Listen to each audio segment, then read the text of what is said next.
আজ এই জমিন হয় খাদান হবে নয় শ্মশান। জাস্ট আগুন, জাস্ট আগুন। আমি প্রত্যেকদিন ব্যাকগ্রাউন্ড একটা সাদা ব্যাকগ্রাউন্ড থাকে, তারপরে ভিডিওটা বানাই। আজকে কোনোরকম কোনো ব্যাকগ্রাউন্ডে নেই। আজকে তাড়াহুড়ো করে ভিডিওটা বানাচ্ছি, তার কারণ টিজারটাই মাত্র দেখলাম। কি ছিল ওটা? টিজার ছিল, আগুন টিজার একদম।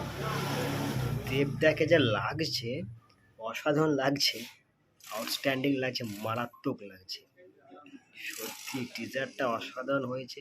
দেবদার এন্ট্রিটা যে মারছে, ওই যে একটা ডায়লগ বললো, ফ্যামিলি নিয়ে ব্যস্ত আছি বলে কী ভেবেছিস, অ্যাকসেন্টটা ভুলে গেছি, ওটা আমারই কাজ। জাস্ট আগুন টিজার, অসাধারণ টিজার হয়েছে। আর একটা কথা বলে রাখি, আমার পেছনে নয়েজ আসতে পারে, ওটার জন্য একটু সরি। তার কারণ আমার আমার কোনো ব্যাকগ্রাউন্ড নেই, তো এই মুহূর্তে দোকানে বসে ভিডিওটা বানাচ্ছি আমি। তো যাই হোক, টিজারটা আমাকে অসাধারণ লেগেছে। তারপরে আর একটা ভালো বিষয় লেগেছে যিশু সেনগুপ্তকে, ওনার এন্ট্রিটা খুব সুন্দর হয়েছে। দেব যিশু, এখানে যা মনে হচ্ছে দেব যিশু মানে দুজনেই একসাথে মিলেমিশে কাজ করবে আর কি।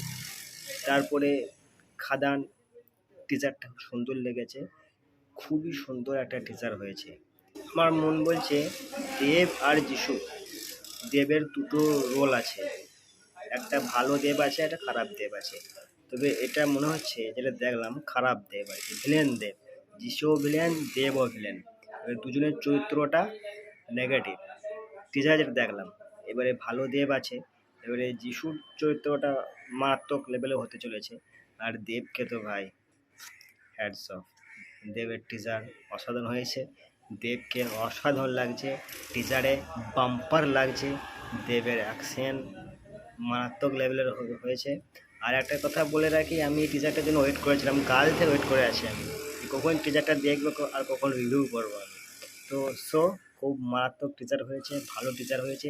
দেবকে অসাধারণ লাগছে, যিশুকে অসাধারণ লাগছে, আর টিজারটা খুব সুন্দর হয়েছে।